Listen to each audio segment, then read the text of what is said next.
4. Vivendo a coerência cardíaca.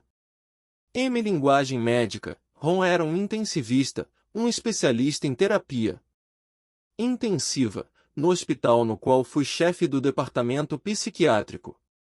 Ele me pediu para ver um consultor de gerência de 32 anos inflexível que sofrerá um infarto do miocárdio 2 dias antes. Meu colega estava preocupado com a seriedade da depressão em que ele se encontrava. Queria que eu o examinasse o mais rápido possível porque sabia, baseado na literatura científica, que pacientes que caem em depressão após um ataque cardíaco têm um prognóstico pobre. E mais, o paciente mostrou baixa variabilidade do ritmo cardíaco, sinal adicional de quanto sua condição era séria. Ron não sabia o que recomendar para lidar com esse segundo perigo, nem para quem se voltar. Na época eu também não sabia. E, além do mais, o paciente de Ron não queria ver um psiquiatra, o que em geral acontece com pessoas inflexíveis com altos níveis de estresse. Embora me tivesse sido dito que sua vida emocional era sofrida, ele rejeitou todos os meus esforços para falar a respeito das circunstâncias do seu infarto ou para discutir seus problemas comigo. Também permaneceu evasivo a respeito das condições em que trabalhava. Achava que o estresse era parte de seu tipo de trabalho e que seu corpo deveria se ajustar a ele. Afinal de contas, seus colegas estavam sujeitos às mesmas pressões e não tinham tido ataques cardíacos. De qualquer maneira, um psiquiatra que, ao contrário dele, não tinha um diploma de Harvard não iria lhe dizer como devia viver sua vida. Apesar da conversa tensa, pude detectar algo frágil e quase infantil em seu rosto. Fiquei igualmente tocado pela ambição desmedida que o tinha movido desde a infância. E que o estava esmagando agora, e a seu coração. Havia algo sensível nele, talvez até artístico, algo que estava lutando para emergir por trás daquela fachada fria. Ele deixou o hospital no dia seguinte, contra o conselho de seu cardiologista, e voltou ao escritório que o esperava. Fiquei triste em saber, pelo Ron, que ele morreu 6 meses depois de um segundo infarto, desta feita sem nem mesmo ter tido tempo de chegar ao hospital. Sem ter tido tempo de se abrir para sua própria sensibilidade. Também me lamentei por não ter sabido como ajudá-lo. Nem meu colega nem eu sabíamos, na época, que havia um método simples e eficaz, um método que não exigia que ele buscasse nenhum tipo de terapia de longo prazo. Um método de treinamento de coerência. A coerência cardíaca foi descrita pela primeira vez em 1992 pelo médico Dan Winter e tornou-se conhecida mais recentemente graças ao Instituto de HeartMath em Boulder Creek, Califórnia. Eles desenvolveram e pesquisaram uma série de técnicas, aplicações práticas de coerência cardíaca. Seu trabalho foi desenvolvido por outros, na Europa, como por Alan Watkins, M.D., Ph.D., em Londres. A prática da coerência cardíaca traz para si muito da sabedoria milenar, das técnicas tradicionais usadas em yoga, atenção, meditação e relaxamento. O primeiro estágio consiste em voltar sua atenção para o interior. Antes de tudo, você deve pôr de lado suas preocupações, por alguns minutos. Você tem de estar disposto a se manter à margem dessas preocupações para poder dar ao seu coração e ao seu cérebro um tempo para que possam recuperar o equilíbrio e a intimidade. A melhor maneira de fazer isso é começar inspirando, profundamente, 2 vezes. Isso irá estimular imediatamente o sistema parasimpático e começar a aplicar, de leve, o breque fisiológico. Para maximizar o efeito, sua atenção deve permanecer focalizada na respiração até que tenha terminado de exalar, e, então, você deve ficar sem respirar durante alguns segundos antes de inspirar novamente. A questão é deixar sua mente se mover com a expiração até que ela se torne leve e suave dentro do peito. As práticas de meditação oriental em geral sugerem a concentração na respiração durante o maior período de tempo possível, mantendo a mente vazia. Porém, para maximizar a coerência cardíaca, é melhor centrar sua atenção na região do coração. Durante 10 a 15 segundos depois que a respiração se estabiliza. Nesse segundo estágio, imagine que você está respirando através do coração ou do centro do seu peito. Se você ainda não é capaz de sentir seu coração diretamente, enquanto continua respirando lenta e profundamente, mas sem esforço, visualize e realmente sinta cada inspiração e cada expiração passando por essa parte-chave de seu corpo. Imagine que cada tomada de oxigênio nutre seu corpo e cada expiração o livra dos resíduos de que ele não mais precisa. Imagine o movimento lento e dócil da inspiração e da expiração, que banham o corpo com esse ar purificador e calmante. Imagine que elas estão ajudando seu corpo a usufruir da dádiva da atenção e da pausa que ele está recebendo de você. Você pode visualizar seu coração como uma criança em um banho de água morna, em que boia e brinca livremente, à vontade, sem restrições ou obrigações. Como uma criança amada que esteja brincando, você só lhe pede para ser ela mesma. Você a observa se desenvolvendo em seu próprio elemento, enquanto você a alimenta com um ar calmo e envolvente. O terceiro estágio consiste em tomar consciência da sensação de calor e expansão que está se desenvolvendo em seu peito, e em cuidar dela e encorajá-la com seus pensamentos e sua respiração. Esse sentimento é com frequência tímido no início e emerge discretamente. Após anos de maus tratos emocionais, o coração é como um animal acordando de uma longa hibernação. No início ele sente os primeiros sopros quentes do ar primaveril. Anestesiado e incerto, abre um olho, depois o outro, e só acorda de verdade após ter a certeza de que o tempo ameno não é apenas acaso.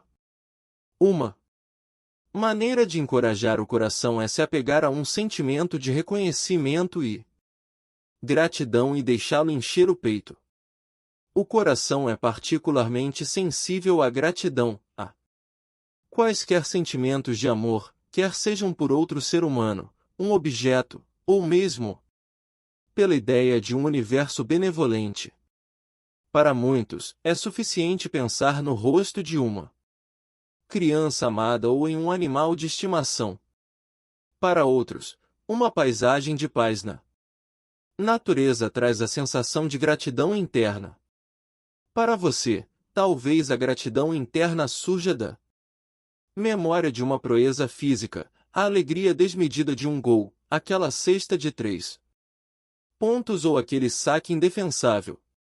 Durante esse exercício, as pessoas às vezes notam um sorriso manso surgir nos lábios, como se ele tivesse se espalhado a partir de uma luz dentro do peito.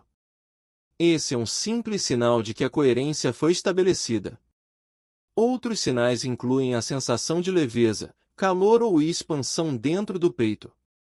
Em um estudo publicado pelo American Journal of Cardiology, o Dr. Watkins, pesquisadores do Instituto HeartMath já demonstraram que o simples ato de recordar uma emoção positiva ou imaginar uma cena agradável rapidamente provoca uma mudança na variabilidade do batimento cardíaco para uma fase de coerência. 2a. Coerência no ritmo cardíaco afeta o cérebro emocional, assegurando estabilidade e sinalizando que tudo está funcionando bem fisiologicamente. O cérebro emocional reage a essa mensagem reforçando a coerência cardíaca. A influência recíproca cria um círculo virtuoso que, com pouca prática, pode levar a um estado de coerência máxima, que pode durar 30 minutos ou mais. A coerência entre o coração e o cérebro emocional estabiliza o sistema nervoso autônomo, tanto o simpático como o parasimpático.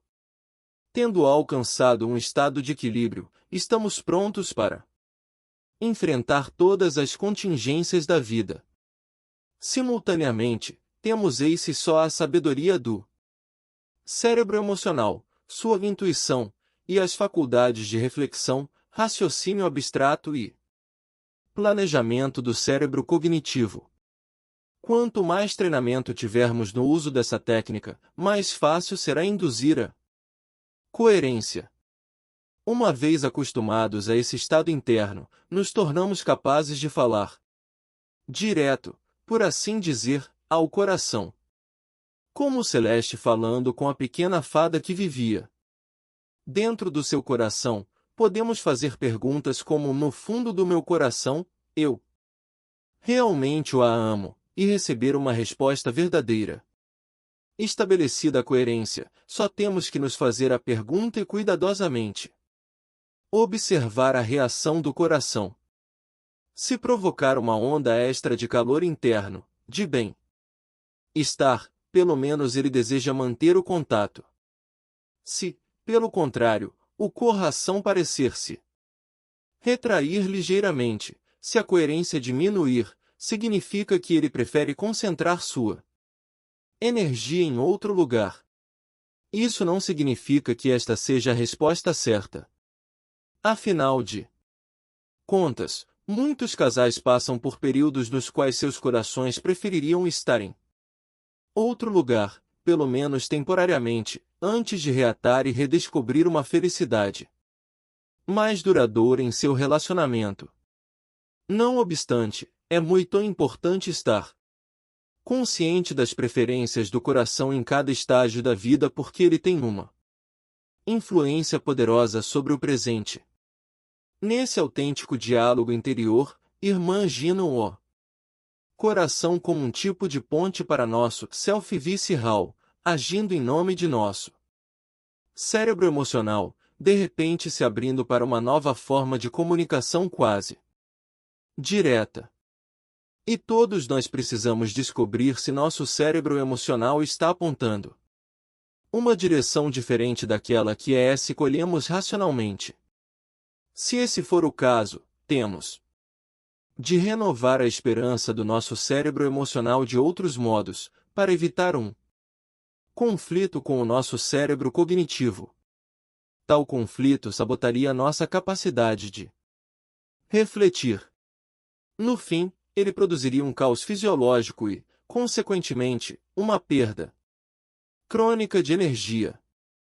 Existem diferentes programas de computador que medem a variabilidade do batimento cardíaco e permitem que qualquer um visualize o impacto de seus pensamentos na coerência ou no caos, em um segundo. Quando você focaliza sua atenção no coração e no bem-estar interior, pode ver a mudança de fase ocorrendo e a coerência assumindo a forma de ondas regulares de maneira harmoniosa. Por outro lado, assim que você deixa os pensamentos negativos e as preocupações desviarem sua atenção, que é a tendência normal do cérebro, quando é deixado à vontade, a coerência diminui em segundos e o caos se instala. Se você se entregar à raiva, o caos irrompe imediatamente e a curva na tela imita o horizonte montanhoso amedrontador, com seus picos pontiagudos. Programas de biofeedback estão disponíveis há anos, e eles têm se concentrado na mensuração do relaxamento, assim como no aumento da temperatura dos dedos, na diminuição da atividade das glândulas sudoríparas e na redução da frequência cardíaca. Com a descoberta da importância da variabilidade do batimento cardíaco, sistemas de biofeedback (CK) que se concentram na coerência começam a estar disponíveis para ajudar a aumentar o treinamento. E mais, mesmo antes do advento dos computadores, já tínhamos maneiras de estabelecer a coerência. Já observei a miúde que meus pacientes ou conhecidos que praticam yoga são capazes de induzi-la facilmente quando os texto com um computador. Sua fisiologia parece já ter sido parcialmente transformada pelos exercícios regulares. Na mesma linha, concentração demais nos aspectos técnicos do método pode se tornar um obstáculo. Quando demonstrei esse método a um amigo que tem uma vida espiritual profunda, ele teve dificuldade em atingir mais do que 35% da coerência ótima. Ele então me perguntou se podia simplesmente rezar, como costumava fazer, em vez de seguir minhas instruções. Conforme rezava, rapidamente começou a experimentar o calor e o bem-estar em seu peito, que parecia corresponder ao que eu tinha descrito. Em alguns momentos, sua coerência subiu a 80%. Claramente, meu amigo descobrir um método próprio de equilibrar sua fisiologia, ao imergir em seus sentimentos, conectando-se a um universo todo-poderoso e benevolente. No entanto, a oração não sustenta necessariamente a coerência em outros, às vezes ela tem até efeito contrário. Essa é a razão por que ficar muito atento às experiências em seu próprio peito é tão importante. Programas de computador são essenciais apenas para pessoas que duvidem de que a concentração de suas mentes e a focalização nas experiências internas de seus corpos possam, verdadeiramente, alterar sua fisiologia, ou para aqueles que não são capazes de experimentar seus sentimentos internos e precisam de uma fonte externa de feedback. Include Picture. JRPF, App Data Local, Temp, Fine Reader 11 Media, Image 6.png, ***. Merge Format Include Picture. JRPF, App Data Local, Temp, Fine Reader 11 Media, Image 6.png, ***. Merge Format Include Picture. JRPF, App Data Local, Temp, Fine Reader 11 Media, Image 6.png, ***. Merge Format Include Picture. JRPF, App Data Local, Temp, Fine Reader 11 Media, Image 6.png, ***. Merge Format. Os benefícios da coerência. Há outros modos mais eficazes de nos convencermos de que podemos facilmente aprender a controlar a nossa fisiologia do que ver nosso coração chegar à coerência em uma tela de computador. Quando você pode observar como as pessoas conseguem se livrar de palpitações ou de ataques de pânico, ou desenvolver a capacidade de dominar sua ansiedade quando devem, digamos, mudar de escola ou falar em público, sua convicção é reforçada. Entretanto, para mim, o que finalmente me convenceu foi a disponibilidade da pesquisa experimental demonstrando os efeitos clínicos dessa abordagem, tanto na psiquiatria como na cardiologia.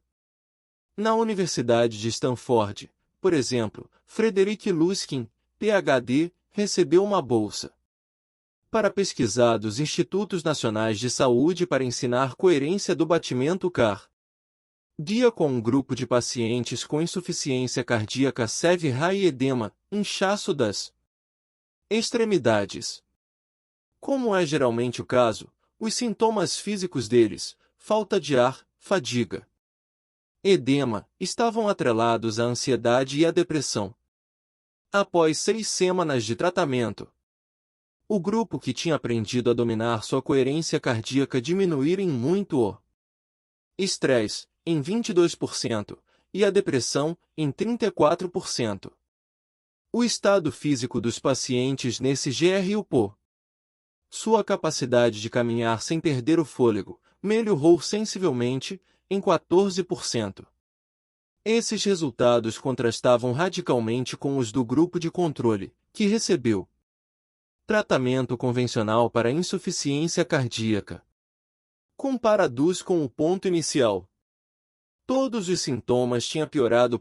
3 Em Londres, 6.000 executivos de grandes empresas, como o Shell, British Petroleum, Hewlett Packard, Unilever e o Banco Hong Kong, Xangai, fizeram um curso de treinamento em coerência do batimento cardíaco.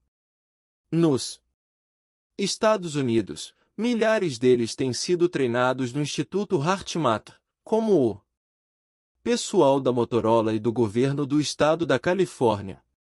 Testes de follow-up desses participantes demonstram que seu treinamento reagiu ao estresse sob 3 pontos de vista diferentes: o físico, o emocional e o social. Um mês após o treinamento, dados obtidos indicam que o impacto físico por ele causado sobre os participantes foi tremendo. Sugerem que a queda na pressão sanguínea representou um índice igual ao que seria esperado se tivessem perdido 10 quilos e foi 2 vezes maior do que se tivessem feito uma dieta livre de sal. Outro estudo sugere uma melhora notável no equilíbrio hormonal após um mês de prática da coerência. 30 minutos por dia, 5 dias por semana, a porcentagem de DHA, dehidroepiandrosterona, o assim chamado hormônio da juventude, dobrou. Com esses mesmos sujeitos, a porcentagem de cortisol, o hormônio quintessencial do estresse, associado a aumentos da pressão sanguínea, ao envelhecimento da pele e à perda da memória e do poder de concentração, tinha caído 23%. 7 As mulheres observadas nesse estudo mostraram notável melhora em seus sintomas pré-menstruais, com menos irritabilidade, depressão e fadiga. Tal mudança de hormônios reflete a profunda restauração do equilíbrio fisiológico do corpo, que é ainda mais notável porque ele ocorre sem medicação ou hormônios sintéticos. O sistema imunológico também parece se beneficiar da prática da coerência cardíaca.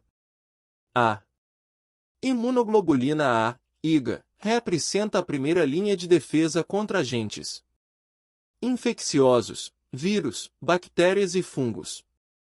A IgA é constantemente renovada na superfície das membranas mucosas do nariz, da garganta, dos brônquios pulmonares, dos intestinos e da vagina, todos locais onde as infecções são uma ameaça constante. Foi pedido a voluntários em um experimento que pensassem em uma cena porque tivessem passado e ficado muito irritados. A simples evocação dessa lembrança levou a vários minutos de caos em seus ritmos cardíacos. Após o período de caos, a secreção de IgA caiu, em média, durante 6 horas, diminuindo assim a resistência à infecção. O mesmo experimento mostrou que evocar uma memória positiva, que acionou vários minutos de coerência, resultou em um aumento na produção de IgA nas 6 horas seguintes. 8 Em outro estudo, publicado há mais de 10 anos no New England Journal of Medicine, pesquisadores em Pittsburgh demonstraram que o nível de estresse das pessoas afetava diretamente sua propensão a pegar resfriados. Quanto maior o estresse, maior a propensão a se tornar clinicamente doente. 9 Esse fenômeno pode, muito bem, dever-se ao efeito de emoções negativas no sistema coração-cérebro e no sistema imunológico. Cada vez que temos uma altercação desagradável no escritório, ou com nossa esposa, ou mesmo na rua, nossa linha de defesa contra as infecções baixa sua guarda durante 6 horas. A menos, parece, que consigamos manter nossa coerência. Pesquisas feitas com gerentes de empresas mostram que aprender a induzir a coerência pode levar a um declínio substancial nos sintomas comuns de estresse. O número de executivos que dizem ter palpitações frequentemente ou quase o tempo todo cai de 47%, um número surpreendente, para 30% depois de 6 semanas, e para 25% depois de 3 meses. Sintomas de tensão física caem de 41% para 15%, depois para 6%. A insônia decai de 34% para 6%, sentimentos de exaustão, de 50% para 12%, tipos diferentes de dor, incluindo dor nas costas, de 30% para 6%. De acordo com vários participantes, a fadiga mental tinha se tornado parte normal de seu trabalho, do mesmo modo que a fadiga física era considerada normal nas minas e fábricas no início. Asterisco em um estudo comparativo, a conhecida meditação de atenção do programa clínico da Faculdade de Medicina da Universidade de Massachusetts, desenvolvida por John Kabat-Zinn, Ph.D., foi utilizada com funcionários de uma empresa de biotecnologia. Seguindo um treinamento de 8 semanas, aqueles que fizeram parte do grupo de meditação tiveram um aumento considerável de anticorpos correlacionado com o grau com que eles aumentaram o efeito positivo do cérebro, conforme avaliado pelo EEG, eletroencefalograma. 0K. T. Davidson, J. Kabat-Zinn et al. Alternations in Brain and Immune Function Produced by Mindfulness. Meditation, Psychosomatic Medicine 65, 2003, 564-570. Da Revolução Industrial. Depois que aprenderam a dirigir suas respostas fisiológicas às exigências constantes do trabalho, esses executivos, treinados na coerência, diriam que agora sabiam como reduzir sua perda de energia. No domínio psicológico, os números foram igualmente notáveis. A proporção de funcionários de grandes empresas que alegam estar ansiosos a maior parte do tempo diminui de 33%, um em cada 3, para 5%. Aqueles que se dizem insatisfeitos, de 30% para 9%, aqueles que se declaram loucos da vida, de 20% para 8%. Os participantes descrevem uma nova habilidade de lidar com seus sentimentos. Dizem que a prática da coerência os fez se darem conta de que episódios de raiva e sentimentos negativos são inúteis e que os dias de trabalho no escritório estão muito mais agradáveis sem essas ocorrências. Charles, cuja história conhecemos no capítulo anterior, reconhece-se nesses dados. Todavia, a transição aconteceu aos poucos.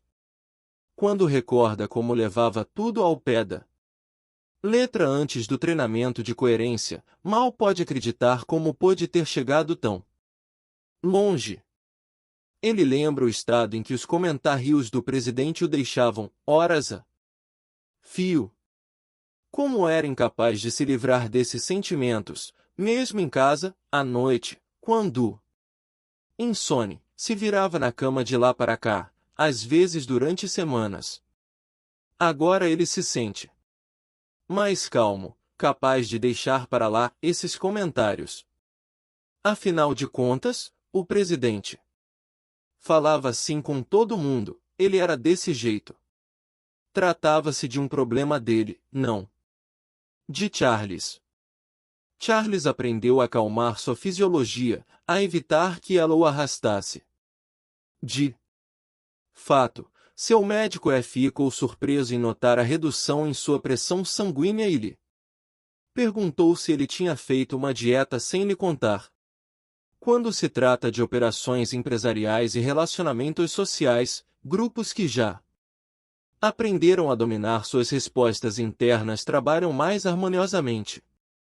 Em empresas que foram testadas no Reino Unido, 6 semanas e 6 meses depois do treinamento em coerência, executivos disseram que estavam pensando com mais clareza, ouvindo mais uns aos outros e tendo reuniões mais produtivas. Em um grande hospital na área de Chicago, no qual as enfermeiras foram treinadas, a satisfação no emprego aumentou sensivelmente. Ao mesmo tempo, os pacientes revelaram que estavam mais satisfeitos com os cuidados que recebiam delas. A rotatividade na troca de enfermeiras, um ano depois do treinamento, caiu de 20% para 4%. Finalmente, um estudo realizado entre alunos do ensino médio norte-americano mostra até que ponto o gerenciamento efetivo do estado interior de uma pessoa pode mudar sua performance sob estresse. Esses alunos repetiram o último ano. Após um treinamento em coerência de 2 horas por semana durante 8 semanas, 64% deles passaram na prova de matemática, comparados com apenas 42% daqueles que não receberão o treinamento. Obviamente, a coerência não muda o conhecimento matemático, mas faz com que o conhecimento existente fique prontamente mais acessível quando se está fazendo um teste estressante. 11. Vivendo em coerência. Françoise Douto, M.D., uma reputada psiquiatra infantil francesa da década de 1970. Sabia falar com crianças com problemas emocionais como ninguém. Com uma criança perdida que era incapaz de explicar o que estava doendo e que estava inconsolável, ela começava fazendo aquela pergunta mágica: o que seu coração sente? Ela sabia que, com essas poucas palavras, abria diretamente a porta para as emoções, evitando elaborações mentais do tipo eu deveria ou eu não deveria. Françoise ajudava aqueles que estavam sofrendo a fazer conta com seus conteúdos internos, seus desejos mais profundos, as próprias coisas que, no fim das contas, determinam o bem-estar e a felicidade. O mesmo vale para os adultos, especialmente para os que receberam um treinamento mais tradicional entre nós, aqueles que tendem a perceber e a reagir apenas por intermédio do cérebro cognitivo. Todo um mundo desconhecido, de sensações, emoções, se abre para quem olha para as reações de seu coração.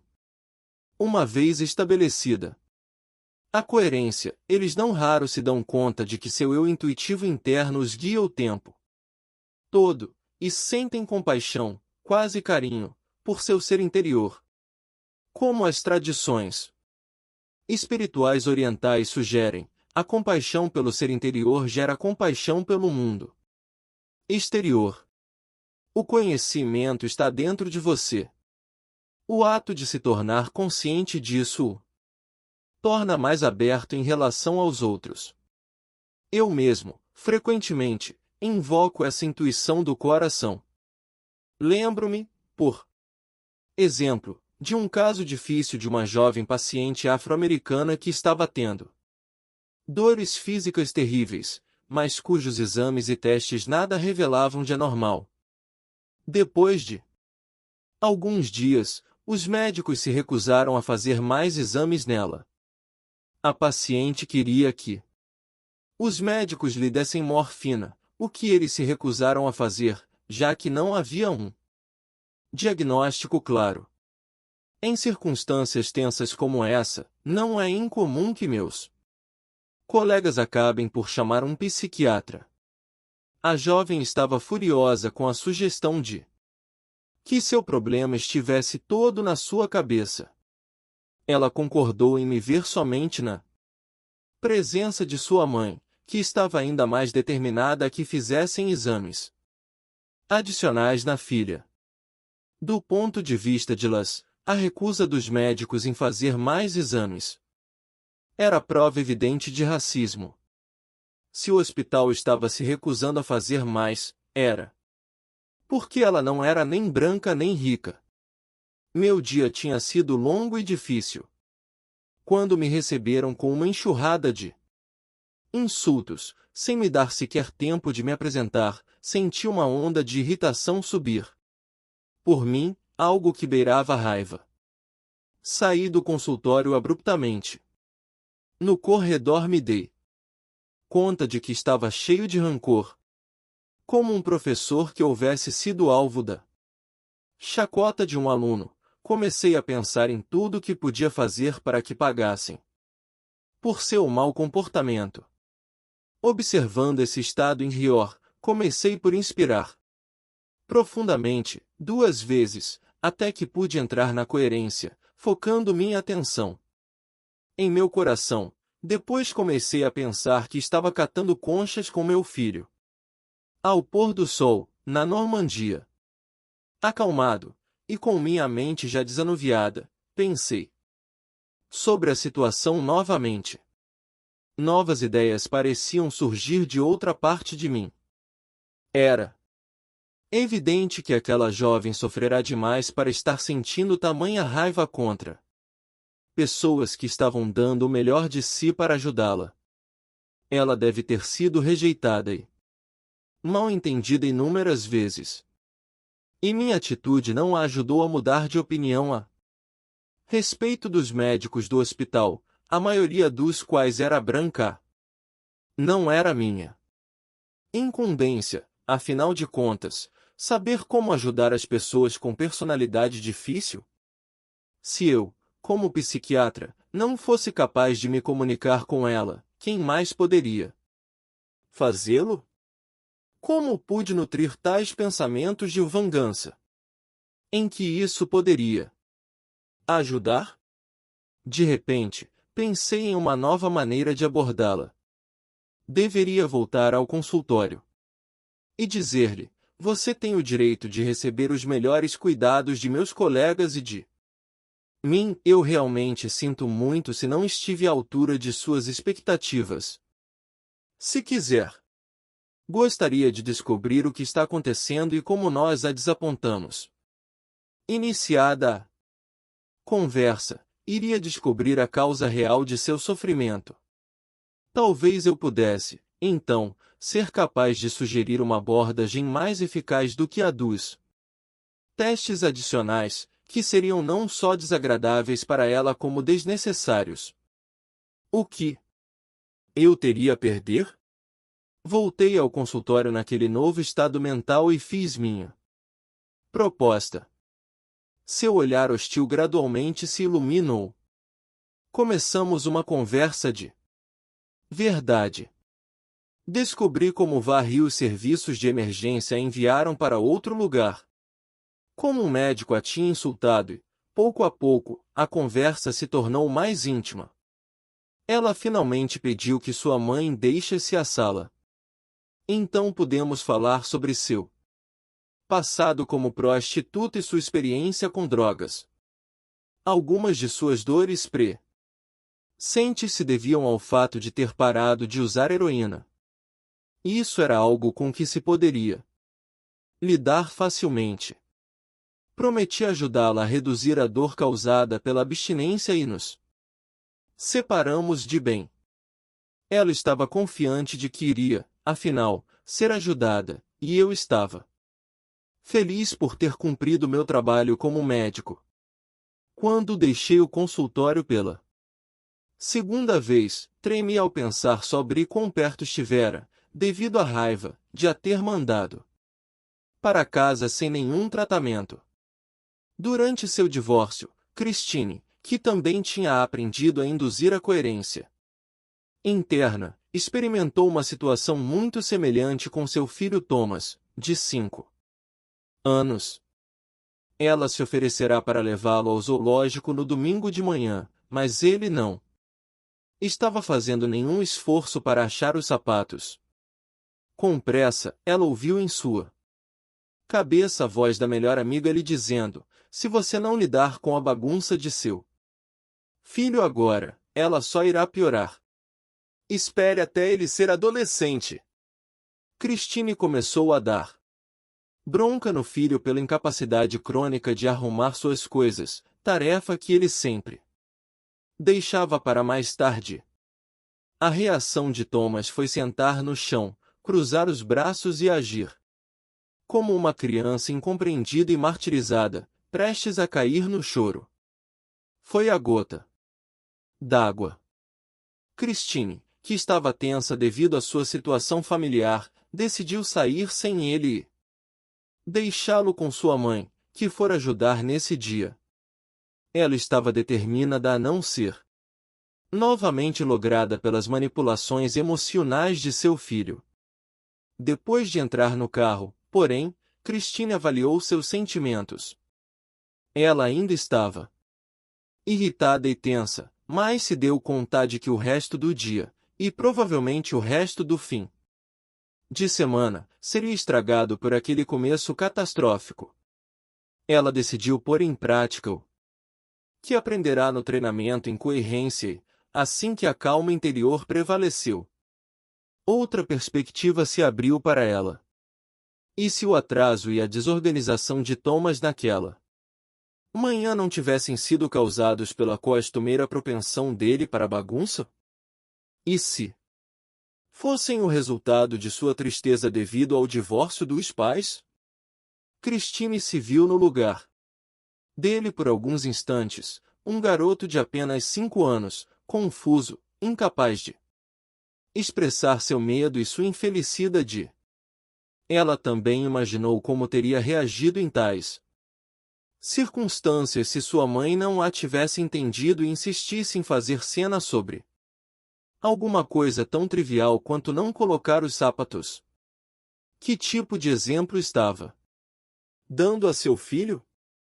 Ela queria que ele aprendesse a lidar com tensões emocionais saindo de rompante para fora da sala e batendo a porta como, de fato, acabará de fazer?